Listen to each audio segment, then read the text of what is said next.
చేసుకుని అనైతిగా ఇలా గూఢచర్యం చేసి బ్లాక్మెయిల్ చేసి డబ్బు సంపాదించారు. ఇలాంటి సంఘ విద్రోహ శక్తులకి అలా మాట్లాడే అర్హత లేదు. ఉన్నాయినా నేను సంఘ విద్రోహ శక్తిని అని చాలా గర్వంగా చెప్పుకుంటున్నా.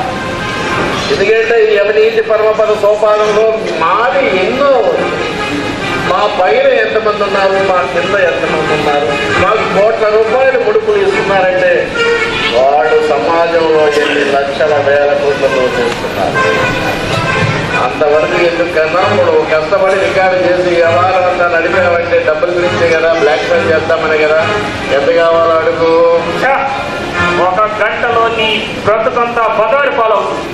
కరెక్ట్గా 9 గంటలకి నీ బ్రతుకంతా లైవ్ టెలికాస్ట్, నీ అరెస్టు ఒకేసారి జరిగిపోతాయి. కన్నా